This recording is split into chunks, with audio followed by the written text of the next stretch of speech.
হঠাৎ দেখে একটা নেউল এসেছে। হ্যাঁ, শুনেন শুনেন, হঠাৎ দেখে যেখানে যজ্ঞ হয়েছিল সেখানে একটা নেউল এসেছে। নেউল বুঝেন তো? নেউল জানেন? যার দুটো পা, আচ্ছা আচ্ছা, চারটে পা।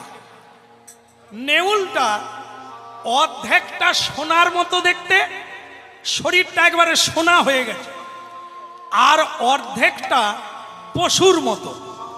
সে দেখি বলা নেই কোয়া নেই, ওই যজ্ঞবেদিতে ঢুকে গড়াগড়ি দিচ্ছে। যুধিষ্ঠির মহারাজ বলে, কৃষ্ণ এ কে? এই অদ্ভুত যন্ত্রটি কে? এর অর্ধেকটা সোনা, অর্ধেকটা পশুর দেহ, এ কে? কৃষ্ণ বলে, আমিও তো অভিভূত হয়ে গেছি, বরং ওকে জিজ্ঞাসা করা হোক ও কে। এ ভাই, তুমি কে? কেনই বা গড়াগড়ি দিচ্ছ? বলো তোমার পরিচয় কি? সেই যন্ত্রটি তখন বলছে যে, মহারাজ আমার নাম হচ্ছে নেউল, যাকে বেজিও বলা হয়। আমি সেই বেজি বা নেউল। তা তোমার গায়ের এরকম অবস্থা কেন? অর্ধেকটা সোনা, অর্ধেকটা পশু। এটা যদি আপনাদের ধৈর্য থাকে তাহলে বলবো বলবো, না না আপনাদের কেন, যুধিষ্ঠির মহারাজকে বলছি। যদি আপনাদের শোনার মতো ধৈর্য থাকে তাহলে আমি বলবো কেন গড়াগড়ি দিলাম, কেন আমার শরীরের অর্ধেকটা স্বর্ণবর্ণ, অর্ধেকটা পশু। বলে, কৃষ্ণ বলছেন, হ্যাঁ নেউল, আমরা শুনতে চাই এ ঘটনা কি, এখানেই বা তুমি গড়াগড়ি দিচ্ছ কেন?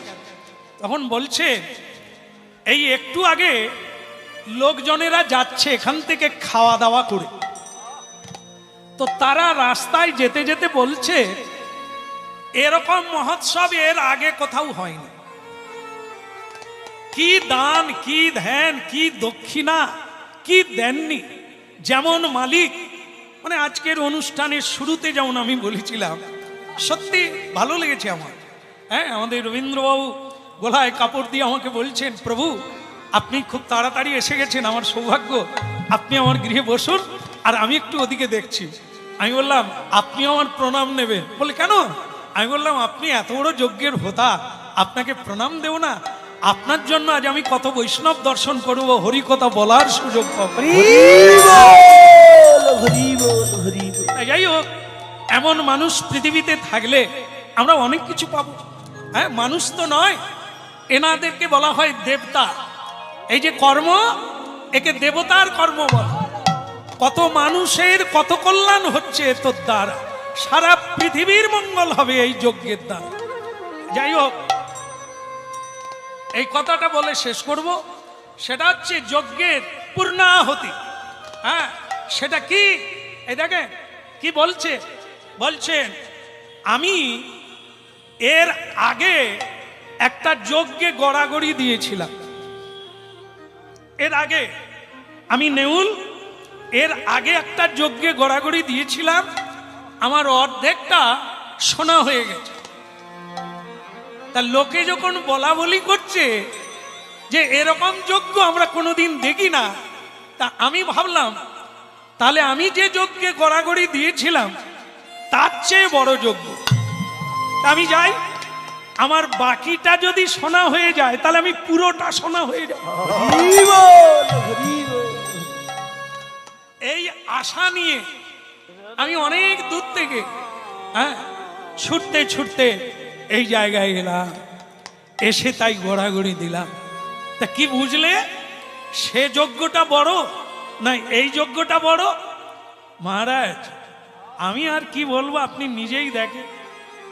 সেখানে গড়াগড়ি দিলাম, শরীরটা সোনা হয়ে গেল, আর আপনার এখানে গড়াগড়ি দিলাম, যেমন ছিলাম তেমন রইল। একই আমার বলার লাগবে যে এইটা বড় না সেটা বড়?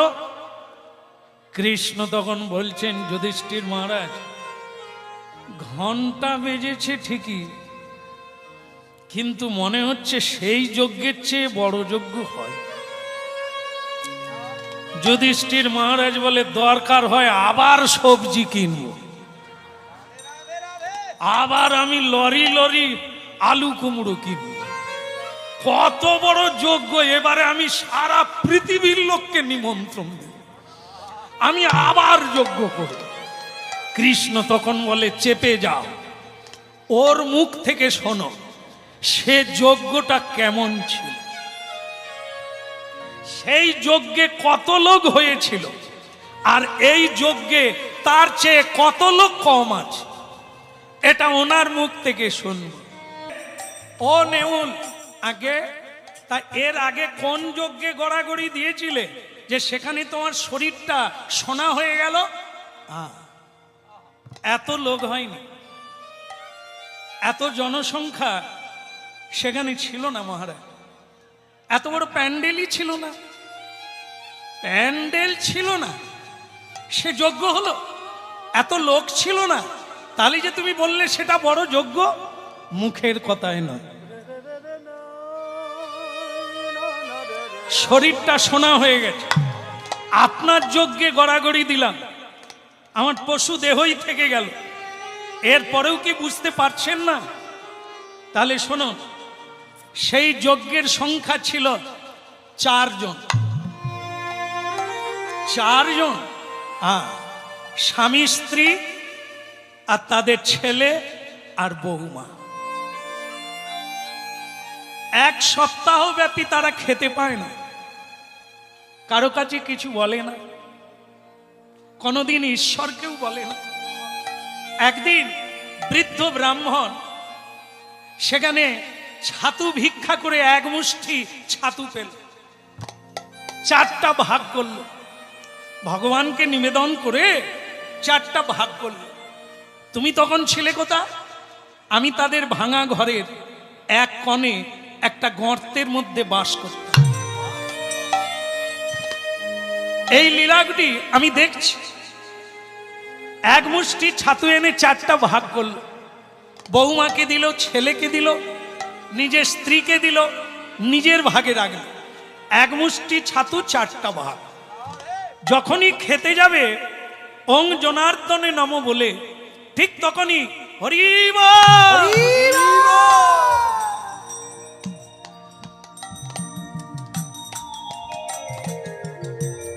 বাড়িতে কে আছো? আজ কয়েকদিন খাওয়া দাওয়া নাই, আর রাস্তা হাঁটতে পারছি না, কে আছো গো? কুটির বাসী কেউ আছো? কিছু খেতে দাও, নাহলে মরে যাব। আসুন বাবা,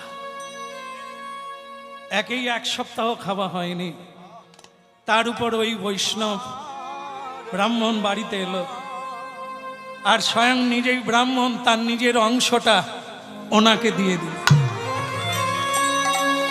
হ্যাঁ বৈষ্ণব, এই নেন বাবা, এটা এটা এটা সেবা করে আপনি শান্ত হন। আর এইটুকু দিলে? হ্যাঁ, কয়েকদিন ভালো করে খাই না, আর এইটুকু দিলে? আরে বাবা রে, তো আবার কোথাও খেতে হবে, তো না দিতে পারতে, এইটুকুতে হয়? পেটে গেল না মুখে গেল বুঝতে পারি না, কোথায় চলে গেল। আর যে আমার কিছু নেই, আমি তো আর কিছু। ওনার স্ত্রী ব্রাহ্মণী এসে বললেন, স্বামী আমার অংশটা ওনাকে দিয়ে দাও। না, দেখো ব্রাহ্মণী, আমি যখন বিয়ে করি না, অগ্নিকে সাক্ষী রেখে আমি কথা দিয়েছি তোমার দায় ভার পালন লালন সবকিছু আমার দায়িত্ব, তা তোমাকে আমি কদিন খেতে দিতে পারি না, তাই 1 মুষ্টি ছাতুর 1 অংশ তোমাকে দিয়েছি 4 অংশের, তা আমি আবার কেড়ে নেব না। আমাকে যদি উনি অভিশাপ দেন দেবে, কিন্তু আমি এটা করতে পারবো না, তোমার অংশ আমি। স্বামী, মেয়েরা যখন বিয়ে করে তাদের গোত্র বদল হয়ে যায়, যায় কি না? বলে হ্যাঁ। তা গোত্র বদল যখন হয়, সে কার হয়? এই গোত্রের একজন হয়ে যায়। তার মানে আমি আপনার হয়ে গেলাম। তা আমি যদি আপনার হই, আপনি যদি আজকে ধর্ম সংকটে পড়েন, তাহলে কি স্ত্রীর দায়িত্ব নাই? স্ত্রীর কি কোনো ধর্ম নাই? স্ত্রীর উচিত হবে প্রাণ দিয়ে স্বামীর ধর্মকে রক্ষা করা। তাহলে আমার অংশটা তুমি যদি না নাও, তাহলে আমারই বা ধর্ম কি করে হবে? তুমি খাও না, তুমি অভিশপ্ত হবে, আর আমি খেয়ে ঘুমাবো। এ কি পত্নীর ধর্ম? কেন লোকে বলে পত্নীকে সহধর্মিনী, কেন বলে অর্ধাঙ্গিনী? এই কি তার? বাহ বাহ বাহ, কি কথা শোনালি তুমি। এরকম পত্নী যদি লোক ঘরে ঘরে পেত, তাহলে বিশ্ব শৃঙ্খল কবে মোচন হয়ে গিয়ে পরম শান্তিতে বাস। বাহ বাহ বাহ বাহ। এই বৈষ্ণব, এই আমার স্ত্রীটাও তুমি নিয়ে নাও। ওটাও খাওয়ার পরে বলছে হলো, খারাপ নয়, তবে পুরা হলো না। হলো বটে, আগের চেয়ে একটু বাড়লো, কিন্তু পুরা হলো না। সেবা দিলে পুরো দিতে হয়। এই অর্ধ পেট করে এটাকে উচিত সেবা দেওয়ার নিয়ম, কিন্তু আমি তো আর পারবো না। যেটুকু আমার সাধ্যের মধ্যে ছিল আমি তা দিয়েছি। বাবা কে? ও খোকা, কিছু বলবি? বাবা আমার অংশটা নেন। সে কি রে, তুই খাসনি? কি করে খাবো বাবা? যে বাবা হয়ে আমাদের জন্য ভিক্ষা করে আনল, সেই বাবাই খেলো না, আমি ছেলে হয়ে খেয়ে নেব? যদি খেয়ে নিতে পারতাম, তাহলে রামচন্দ্র তার বাবার ধর্ম রক্ষার জন্য কেন বনে গিয়েছিলেন? আপনি আমারটা নিন, এই ধর্মে আমাকেও যুক্ত করে নেন, নালে আমি কি পাবো?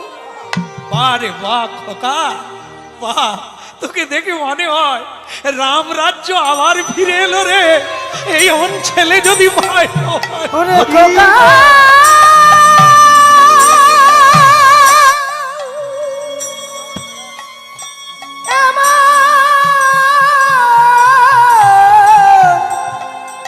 দেখি দেখি না ভক্তমণ্ডলী মায়েরা দুপুর বেলা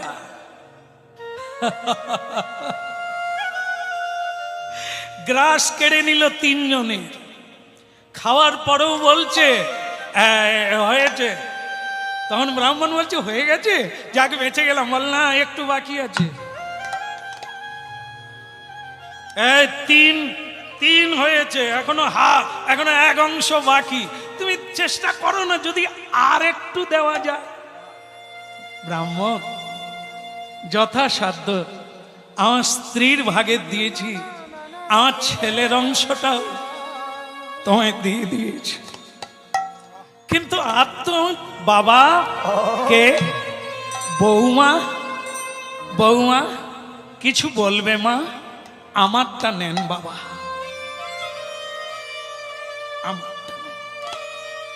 লক্ষ্মীর প্রতিমা বৌমা আমার, তুমি পরের মেয়ে, তোমাকে ঘরে তুলেছি, তোমাকে না খেতে রেখে আমি কি করে থাকবো? বলে দা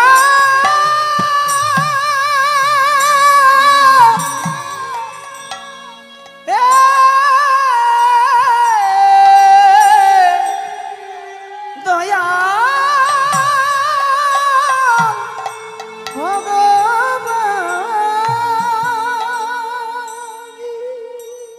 বাবা বাবা, আমি ভাগ্য করেছিলাম, তাই আপনার মতো সংসারে আমি কুলবধূ হয়ে এসেছি। যেখানে ধর্ম করা যায়, যেখানে ধর্মে অংশগ্রহণ করা যায়, এটা সব মেয়েরা পায় না।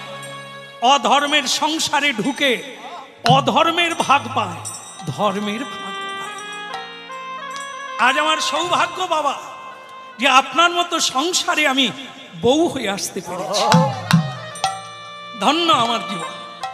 আমি এই যজ্ঞে অংশগ্রহণ করতে চাই। আমারটা নিয়ে আপনি ধর্ম থেকে উদ্ধার হন। বঙ্গলক্ষ্মী গো মা, ধন্য ধন্য তুমি নারী। তোমার মতো নারী যদি ঘরে ঘরে জন্ম নেয় তাহলে আবার স্বয়ং ভগবানকে বারবার নেমে আসতে হবে এই ধুলার ধরণীতে। এসো হে ব্রজের নন্দন কৃষ্ণ,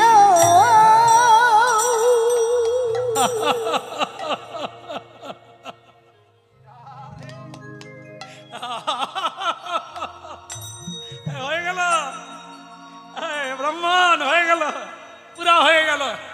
আরে সন্তুষ্ট, আরে পুরা খেয়ে নিলাম। এখন আমার মানে কি বলবো, তৃপ্তির ঢেকুর উঠছে।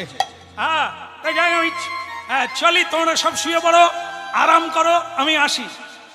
7 দিন আজ নিয়ে 8 দিন খাওয়া হয়নি, তারা আরাম করো। তবুও ব্রাহ্মণ বলছে আপনি খেয়েই চলে যাবেন, আপনি একটু বিশ্রাম করুন।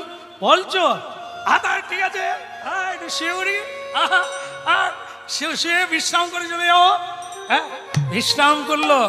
ভক্তমণ্ডলী মায়েরা, সঙ্গে সঙ্গে যিনি খেলো এতক্ষণ পরে তিনি আর নাই। দেখে তার জায়গায় স্বয়ং ধর্মরাজ দাঁড়িয়ে আছে। নিতাই গৌর হরি বল।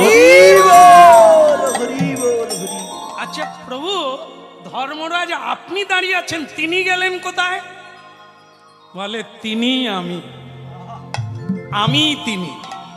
বলে তার মানে আপনি? হ্যাঁ, ওই ব্রাহ্মণের বেশ ধারণ করে তোমাকে পরীক্ষা করতে এলাম। তুমি কত বড় যজ্ঞ করলে। বলি হারি যায়, আমার আশীর্বাদ থাকলো। এবারে যা করছো করছো, দেহান্তে তোমরা আমার লোকে যাবে, সত্য লোকে যাবে, যেখানে ভগবত দর্শন প্রাপ্তি। নেউল বলে উঠল ধর্মরাজ যুধিষ্ঠির, আমি সেই নেউল। ওই গর্তের ভিতরে থেকে এত কথা শুনলাম আর দেখলাম। যখন সেই ধর্মরাজ চলে গেল, ফটাং করে আমি বেরিয়ে পড়লাম। যেখানে ওরা 4 জন কেঁদেছিল, চোখের জল পড়েছে, যেখানে সেই ব্রাহ্মণ খেয়েছিল সেই ছাতুর গুঁড়ো পড়ে আছে, আমি সেই জায়গায় গড়াগড়ি দিলাম।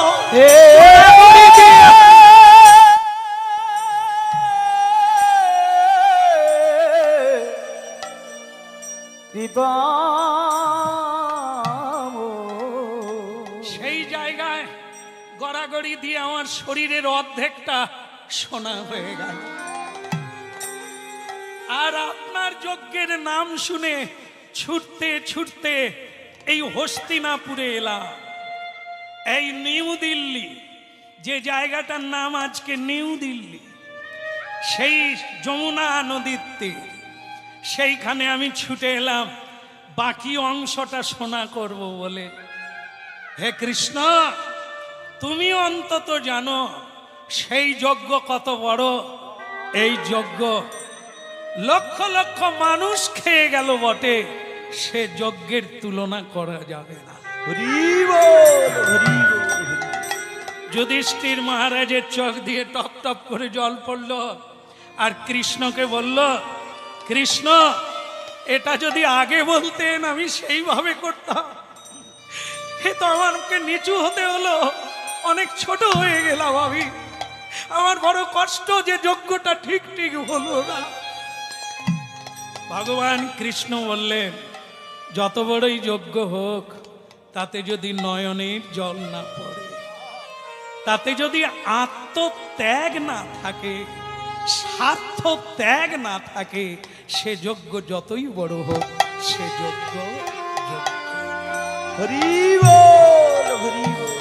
এবার যুগল হয়ে দাঁড়ালো, যুগল হয়ে দাঁড়ালো, যজ্ঞ পূর্ণ হলো, যুগল হয়ে দাঁড়ালো। আরে যজ্ঞ পূর্ণ হলো, যুগল হয়ে দাঁড়ালো। আরে যজ্ঞ পূর্ণ হলো, যুগল হয়ে দাঁড়ালো। আরে যজ্ঞ পূর্ণ হলো, কেবল হরি হরি বলো যুগল পূর্ণ হলো গৌর হরি হরি বলে যুগল পূর্ণ হলো গৌর হরি হরি বলে যুগল পূর্ণ হলো ভক্ত ভগবানের দোহার মিলন মাধুরী আরে ভক্ত ভগবানের দোহাই মিলন মাধুরী চাঁদ বদনে সবাই মিলে বলো হরি হরি আরে চাঁদ বদনে সবাই